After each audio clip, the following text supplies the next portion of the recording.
one thing that Western societies need to understand is, in the East, till about 1500 years ago, they did not know what's a religion.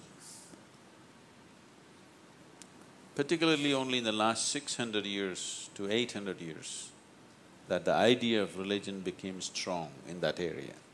Otherwise, they did not know what's religion. There were just spiritual processes, but no religion. Even today, there is no organized, pontified religion in the East. Because it is about each individual seeking his own inner well-being. So offering them whatever tools available was the way of the society and the culture. The word Hindu itself comes from the word Indu.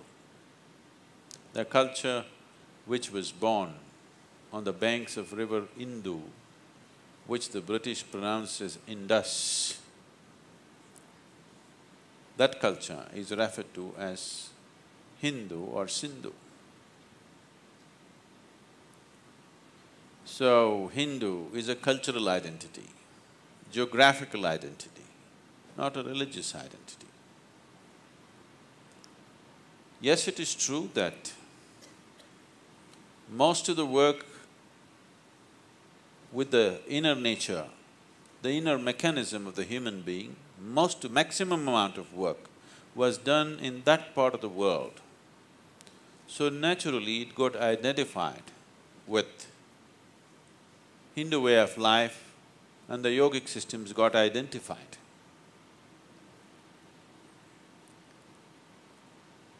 But it is a technology. Right now, maybe the first supercomputer came in United States of America, so we say it's American technology. Just because maximum number of people here happen to be Christian, it will not become Christian technology, isn't it? Similarly, just because maximum number of people there, or everybody who's born in the land of Indus, irrespective of his belief or disbelief, he's a Hindu even today, because there's no one belief system that you can call as Hinduism, there is no ism there. So if yoga, inner engineering is Hindu, relativity is Jewish, for sure gravity is Jewish. So this is a very immature way of looking at things. Coming from a certain indoctrination, then anything different from you has to be against you. No, that's not the way of nature. That is not the way of creation. Anything different from you is not against you. They're just different, that's all.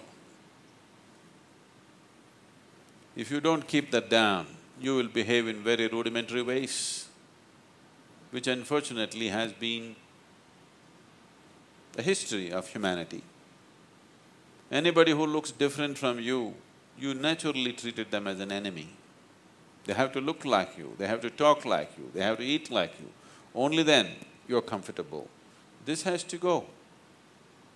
And in today's world, where technology has leveled every aspect of our outside life, inner engineering is the possibility that every aspect of our inner structures can be also leveled and all human beings can be made to look upon as human beings, not as Christians or Hindus or this or that. These are identities that we took on. This is not the making of the Creator. If you want to know the nature of the outside existence in its totality, or if you want to know the nature of this one fully, you have to wholeheartedly cooperate with the work of the Creator. That means, the first and foremost thing that you need to do is, you should stop inventing things which do not exist in the creation. You being a Christian is your invention. It does not exist anywhere in the creation. You thinking, I am a Hindu also is your invention. It does not exist anywhere in the creation. Somewhere you think your petty mind is larger than the Creator's magnificent creation. This is a sure way of making a small cocoon of yourself and not being open to the larger possibility of being one with the Creator's existence. So inner engineering is a technology for your well-being.